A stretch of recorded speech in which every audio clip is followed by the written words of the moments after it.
I'm to interview a patient, and I'd like to give you some thumbnail sketch of what Gestalt therapy stands for. Gestalt therapy is working on an equation: awareness equal present time equal reality. In contrast to depth psychology, we try to get hold of the obvious, of the surface, of the situation in which we find ourselves, and to develop the emerging Gestalt strictly on the I and thou, here and now basis. Any escape into the future or the past is examined as a likely resistance against the ongoing encounter.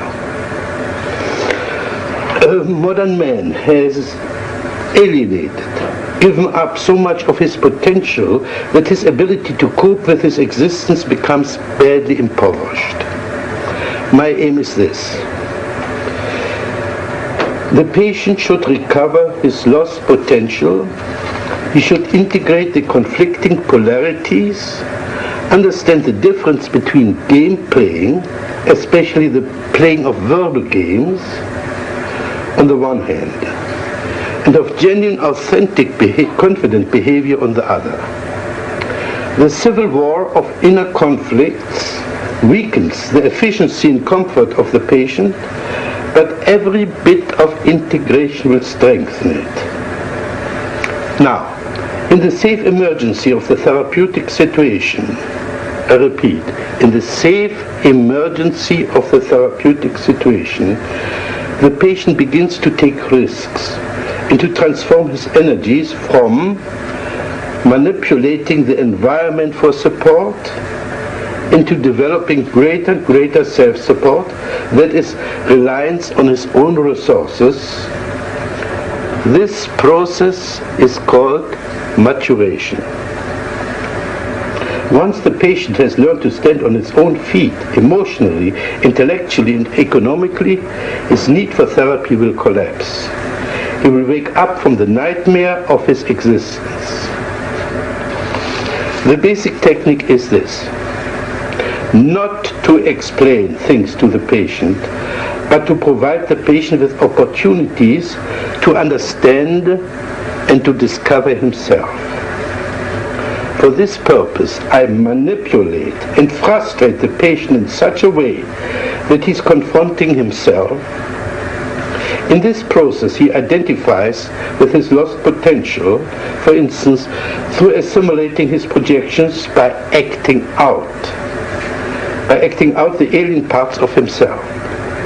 Principally, I consider any interpretation to be a therapeutic mistake, as this would imply that the therapist understands the patient better than the patient himself. Takes away from the patient the chance of discovering himself by himself, and prevents him from finding out his own values and style. On the other hand, I disregard most of the content of what the patient says and concentrate most on the non-verbal level, as this is the only one which is less subject to self-deception than his verbal pseudo-self-expression. On the non-verbal level, the relevant Gestalt will always emerge and can be dealt with in the here and now.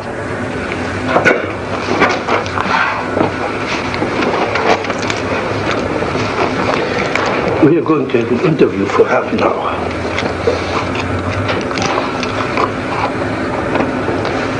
Right away, I'm scared. You say you're scared, but you're smiling. I don't understand how one can be scared and smile at the same time. And I'm also suspicious of you. I think you understand very well. I think you know that when I get scared, I laugh or I kid to cover up. But do you have stage fright? I don't know. I'm mostly aware of you. I'm afraid that you're going to have such a direct attack that you're going to get me in the corner, and I'm afraid of it. I want you to be more on my side. I get you in your corner and you put your hand on your chest. Mm-hmm. Is this your corner? Well, it's like, it's like I'm afraid, Where would you like to go? Can you describe the corner you like to go to? Yeah. It's back in a corner where I'm completely protected. And where you would be safe for me. Well, I know I wouldn't really. Well, but it feels safer. Yes. Imagine you were in this corner, and you're perfectly safe now. What would you do in that corner? I'd just sit. Just sit? Yes. How long would you sit? I don't know, but this is so funny as you're saying this. This reminds me of when I was a little girl. Every time I was afraid, I'd feel better sitting in a corner. Okay, you're panicky. Are you a little girl? Well, no, but it's the same feeling. Are you a little girl? This feeling reminds me of it. Are you a little girl? No. No, at last. How old are you? 30. Then you're not a little girl. No. Okay. So you're a 30-year-old girl who's afraid of a guy like me. Well, I don't even know if I do know I'll be afraid of you. I get real defensive with you. Now what can I do to you? You can't do anything, but I can sure feel dumb, and I can feel stupid for not having the right answers. Now what would it do for you to feel dumb and stupid? I hate it when I'm stupid. What would it do for you to be dumb and stupid? Put it so like this. What would it do to me if you would play dumb and stupid? It makes you all the smarter and all the higher above me. Then I really have to look up to you because you're so smart. Yeah. Oh, yeah. And butter me up right and left. No, I think you can do that all by yourself. I think the other way around. If you play dumb and stupid, you force me to be more explicit. That's been said to me before, but I don't buy it. I don't believe it. What are you doing with your feet now? Wiggling them. What's the joke now? Oh, I'm afraid you're going to notice everything I do. Gee. Don't you want me? I want you to help me become more relaxed, yes. I don't want to be so defensive with you. I don't like to feel so defensive.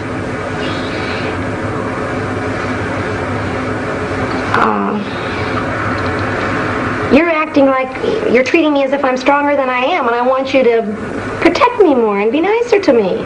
Are you aware of your smile? You don't believe a word what you say. I do too, but I know you're going to pick on me for it. Sure, you're bluff, you're phony. Do you believe you're meaning that seriously? Yeah. If you say you're afraid and you laugh and you giggle and you squirm, it's phony. You put in a performance for me. Oh, I resent that very much. Can you express it? Yes, sir. I most certainly am not being phony. I will admit this. It's hard for me to show my embarrassment, and I hate to be embarrassed. But boy, I resent you calling me a phony. Just because I smile when I'm embarrassed or I'm put in a corner doesn't mean I'm being a phony. Wonderful, thank you. You didn't smile for the last minute. Well, I'm mad at you. That's right. You didn't have to cover up your anger with your smile. Now, in that moment, in that minute, you were not a phony. Well, at that minute I was mad, though. I wasn't embarrassed. In other words, when you're mad, you're not a phony. I still resent that. I'm not a phony when I'm nervous. Again. I want to get mad at you. You know what I'd like to do? I want you on my level, so I can pick on you just as much as you're picking on me. Okay, pick on me.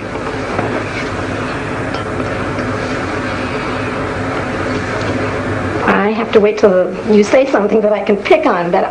What does this mean? Can you develop this movement? I can't find words. I want to... Develop this, as if you were dancing.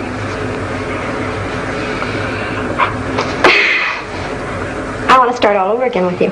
Okay, let's start all over. I know a corner I'd like to put you on. I'd like to ask you a question, and because I have a feeling you don't like me right off the bat, and I want to know if you do. Can you now play Flitz Perls not liking Gloria? What would he say? He'd say that she's a phony, for one. Say you are a phony.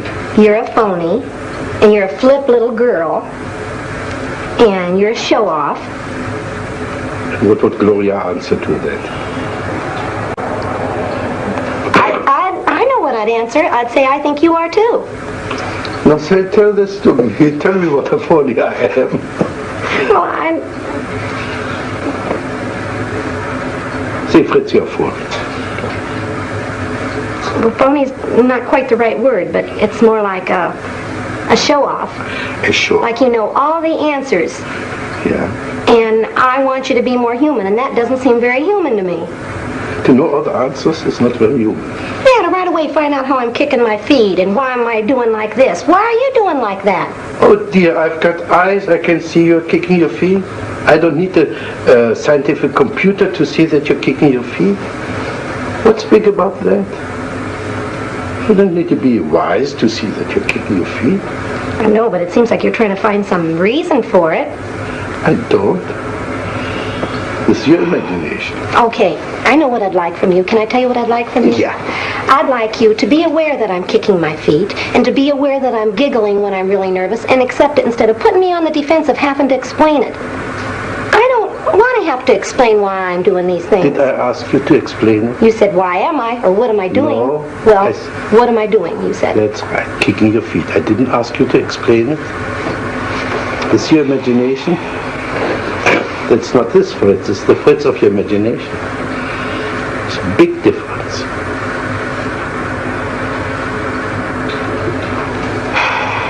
Now do this again. Again.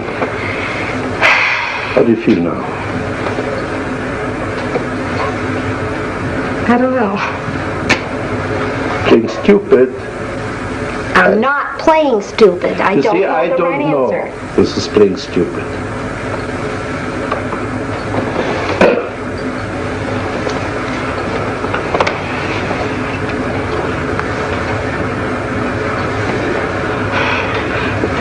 You did something with your hair there. Is by any chance something in my hair what you object to? No. No. Okay. No, but your hair and your features go along with the feeling I had about you earlier. I had a feeling like I'd be afraid of you. And you're the type of person that seems like you demand so much respect, and so you're... Please play, Fritz. I demand so much respect. Play this Fritz you just saw. Well, you know how smart I am. I know more about psychology than you do, Gloria. So anything I say, of course, is right. Can you say the same as Gloria? Something similar as Gloria? With the same act as Gloria. I demand respect because...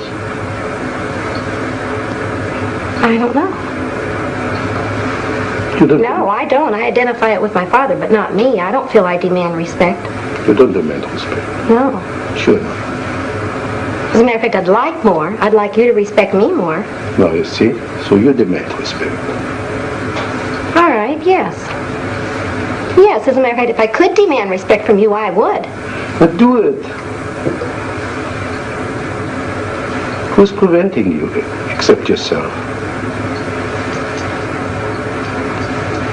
Because I feel if I get myself out on the corner, you're going to let me just drown. You're not going to help me one bit, and I know that I can't quite come up to standards with you. What should I do when you're in the corner? Encourage me to come out. Ah, you don't have enough courage to come out by yourself. You need somebody pull little mamsel in distress out of a corner. Yes. So anytime you want somebody to pay attention to, you call into a corner and wait till the rescuer comes. Yes, that's exactly what I'd like. And this is what I call phony. Pardon me? This is what I call phony. Why is it phony? I'm admitting to you what I am. How is that a phony? That is a phony because it's a trick, it's a gimmick to crawl into a corner and wait there till somebody comes to your rescue. I'm admitting it. I know what I'm doing. I'm not being phony. I'm not pretending I'm so brave. I resent that. I feel like you're saying unless I come out openly and stand on my own, I'm not a phony. Baloney. I'm just as real sitting in that corner as I am out here all by myself. But you're not sitting in that corner. Well, not now.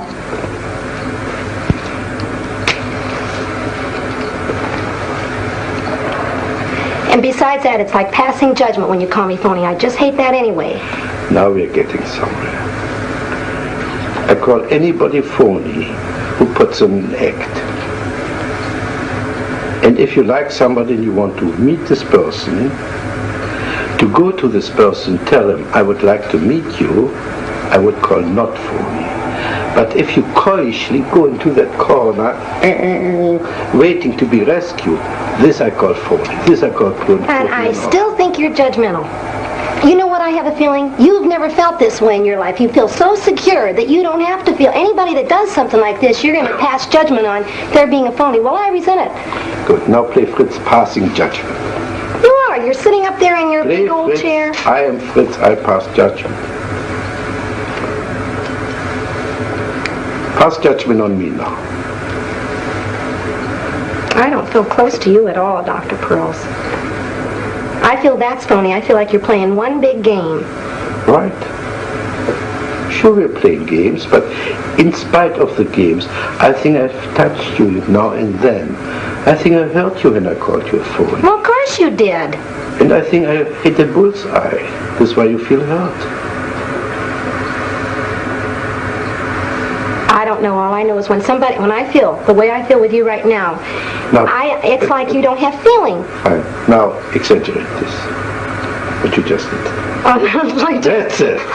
Now, talk to me like this. I can't. I want to laugh. I'd like you to be younger than me so I could really scold you. How old must I be? My age, 30. Good, I'm 30 now. Imagine I'm 30.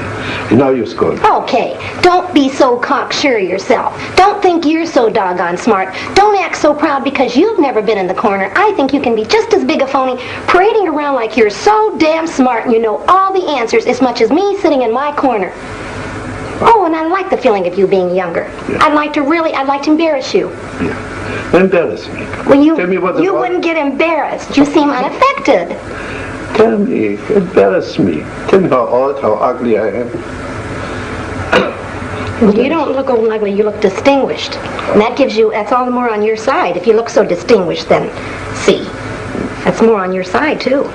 Well, Gloria, can we say one thing? We had quite a good fight. No, I know. No. I don't think you're fighting with me. But I felt you came out quite a bit. Well, I'm mad at you. Wonderful. But you seem so detached. You don't even seem to care that I'm mad at you. I feel like you're not recognizing me at all, Dr. Perls. Not a bit. This is quite true. Our contact is much too superficial to be involved in caring. I care for you as far as, let's see, you're right now my client. I care for you as far as I like to, like an artist, bring something out which is hidden in you. This is as far as I care.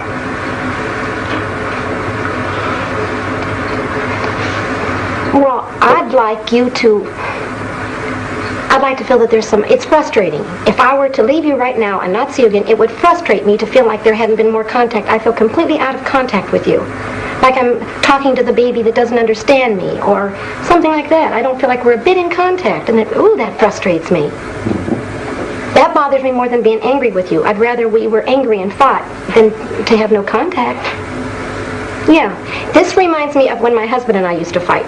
He sits there and he listens to me, but he's not even aware of how much I hate him and how mad I am at him. I'd rather affect you. You to really hate me or something. And I feel like you're purposely staying out of contact with me. How should I be? Give me your fantasy. How could I share my concern with you? I can't say in words. I know the feeling I'd see on you, but I can't say. It's just a feeling like, I don't know. It's like I want you to respect me more as a human being, that I've got feelings. Now we come back to the beginning. So you want respect. Yes, I do. I do. See. This is a different kind of respect than I meant the first time. But you need respect. Yes. I respect you so much as a human being that I refuse to accept the phony part of yourself and address myself to the genuine part. Right now, the last few minutes, you were wonderfully genuine. You were not playing anymore. I could see you were really hurting. Well, I don't feel I've got a right when I don't like somebody or I disagree with somebody who's doing. If I should respect them, if they're above me, they're superior to me, I don't feel I've got a right to really, really tell you how mad I am at you. That's garbage.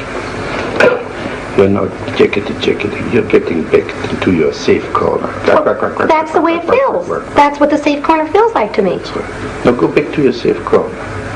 Because we have to part very soon. You stayed in your safe corner. You came out for a moment. You nearly met me. You could get a little bit angry with me. Now go back to your safety. I feel like you're telling me the only way you respect me as a human being if I'm aggressive and forceful and strong. Yeah, I feel like you couldn't even accept my... I'd be scared to death to cry in front of you. I feel like you'd laugh at me and call me a phony. I feel like you don't accept my weak side only when I'm yelling back at you or hollering at you. You mustn't cry in my presence. Well, I wouldn't even give you the satisfaction. Say this again. No. Say this again. I try not to. I try not to cry in front of you or show my weak spot for fear you'd jump on me again. Are you aware that your eyes are moist? I'm aware that I feel more choky, yes. I feel that... Could you choke me? Pretend, but not for real. Why not for real? Well, because I don't hate you that much.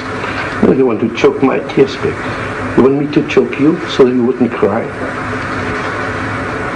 I'd like to, if I'd like to choke you, it would be to make you cry. I'd like to see you weak. I'd like to see you hurt and vulnerable. What would this do for you? Make me feel like I'd have more of a right to be hurt and you wouldn't jump on me so quick. Would you jump on me if I would cry? No. Mm-mm. But I would jump on you if you would cry. You're sure of this? No, I'm not sure of it.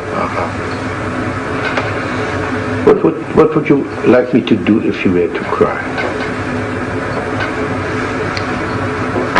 You're smiling something off. Well, because I got two feelings. I was going to say I want you to love me and hug me, but then I thought, no, I don't want to. What's your objection? I'd be scared to be too close to you. Now we're getting somewhere. First you want to be close to me. Now you're afraid to be too close to me. Here's what I'm saying, but... That's right. Now we got the two poles of your existence. But they're two different feelings. Close, I mean emotionally, but not physically. Yeah. But we've got the two poles of your existence now. Either far away in a corner, or be so close that you can melt into one with the other person. And apparently you travel between the two extremes.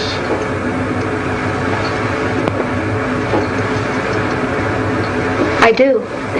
You know what I'm thinking? When I am really hurt and really upset about something, and I want someone to love me, like my girlfriend will do it a lot, and she'll come up to hug me, I don't want it. Exactly. See? That's what I'm talking about. You cannot sustain contact. Okay, this is garbage. What are you afraid if you were too close to your girlfriend, if you let her hug you? The only thing I'm aware of is, like when I perspire, it embarrasses me that she'd feel how wet I am, and that she'd hold my body up close, and I don't know. Just... Are you aware of your facial expression, the kind of disgust coming? Yes, I am. Do this more, please. Again. It's icky. Again. It's just icky. I can just feel what it is. I don't like it. Can you say this to me, Fritz? You're icky.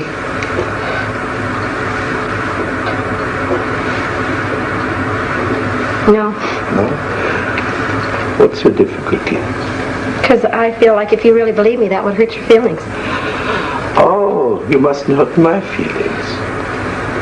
Well... I thought I was so indifferent, as you said before, that nothing could touch me. No. Now you suddenly discovered a way to touch me, isn't it? Well, you know what I believe? I believe you're the type of person sort of like me, that you act like it wouldn't hurt your feelings, but it really would. You act strong, but you're soft and vulnerable inside there, too. I think your feelings could be hurt, sure. But I don't think you'd show it very easy. What would I do? How would I conceal my feelings? By turning it back on me? By saying, now, what did you get from that, Gloria? You turn the whole thing back on me instead of showing how hurt you were. Now, can you say this to Fritz? What did you get out of this, Fritz? Say this to me. What'd you get out of what? What you just said, just a sentence. Sure, I know what you'd get out of it. If I said, what did you get out of this, Fritz, you'd say, nothing. It didn't bother me. It was you that did it. You still wouldn't let me know you were hurt. But I know what it would be if you told your true feelings, that you didn't want to show you're hurt, so you covered it up. Same way with me in the corner. Now, if I were hurt, if I would cry, what would you do with me? You wouldn't be so superior to me. You'd be more vulnerable, and I could pacify you and make you feel better. You could hug me. Yes. And I could be the baby. Yes. Yes. I'd like that. You'd feel more on my level. I wouldn't have to feel so dumb with you. And the other way around, you would have to be my baby. If you would cry, you would like to play the baby and be comforted and hugged and poor thing. Well, I'd like that too. But I tell you something, Gloria. I think we came to a nice closure. I think we came to a little bit of understanding. I think we finished this situation now, all right? All right.